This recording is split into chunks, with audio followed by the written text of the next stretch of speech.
And most of you will say, amen, I'm glad he will, but he don't look too good right now anyway. And that's a fact. What are y'all laughing about? You ought to be where I am, standing here looking out at there at you. Some of you need a little cleaning up yourselves and a little remake. Okay? So, here we go. Sin scars us for life. Guess what? It not only scars you, but it also scars those that are around you.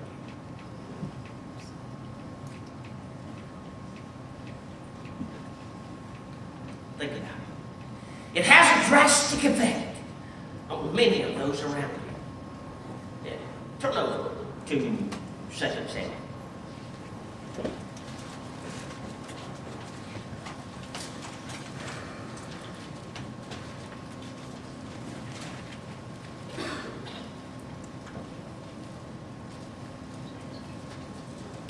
Second Samuel 12 and 13. 2 Samuel 12 and 13. Did you notice what happened after David committed all the sin in chapter 11 and 12? Now this is where all this took place in. David sinned. In fact, in the beginning of the 11th verse, notice what it says. Now it came to pass in the spring of the year, at the time when the kings go out to battle, David sent Joab and his servants with him and all of Israel, and they destroyed the people of Ammon and besieged Rabbah. Now, David remained at Jerusalem. He stayed home. And that's where his sin began. He got lazy. Everybody else supposed to be out fighting God's battles. Got lazy, laid back in that retirement. And the devil, and he opened the doors and the devil jumped right in. He'll do it every time. Now, all of which takes place concerning this sin goes all the way through the 12th chapter, all the way until we get to the 13th verse in the 12th chapter, where David begins. Nathan has just delivered his message, and David repents, or begins to repent of this situation. You know what happens as a result of this sin? Does anybody know the first thing that happened as a result of this sin that began the scarring of other people as a result of David's sin?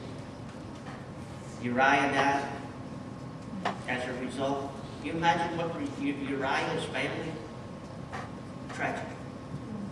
As a result of David's sin, Uriah died. Bathsheba lost a husband.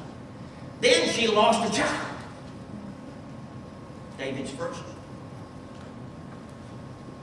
Then incest at the beginning of 13th chapter. Incest entered into David's household. Then murder. And a continuation. You're talking about a family that was disoriented and dysfunctional. David's family is a good picture. All of it as a result of David. You're talking about scarring others around you. Yes, our sin is something that needs to be taken serious, people. Our sin, no matter how small, how large, unfortunately in our life, we think it's only the large things that need to be brought before God that need cleansing. We can cleanse that up with a little ivory soap.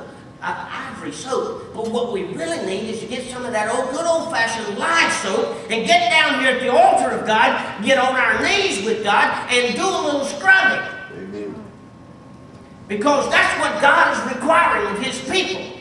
That's the reason we're sick, and we're lazy, and we're out of touch with God. And God is not blessing our churches in America today because we're not getting serious about the sin that is in our lives. Amen.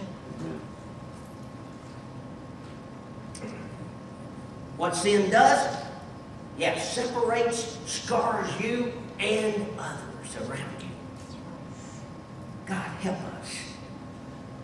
Death enters. But thank God. The wages of sin is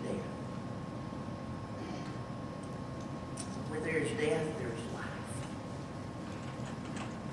Life in Jesus Christ. What should be done about sin? Well, David had some answers. David had some answers.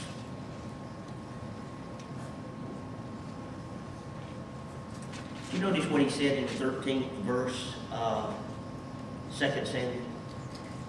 This was about the time, I think, the writing of Psalm 51 began. Then David said to Nathan, I have sinned against the Lord. And Nathan said to David, the Lord also has put away your sin. You shall not die. You see, as David begins to write in Psalm 51, his confession of sin, notice here the lessons that can be learned about not just his sin and what takes place with David, but also with us. The same thing occurs in our lives. No matter how big or how small that sin is, it needs to be dealt with. We need to confess that sin to none other than God Himself, because that's who we've sinned against. You may be sitting beside or across the room from a neighbor that you're on the out with. That's a problem that you need to get corrected. But the very first thing you need to do to get it corrected is get on your knees before God and seek His forgiveness before that is attempted. And then get you and your brother or your sister right. But it's against God whom we sin. What should be done about this sin?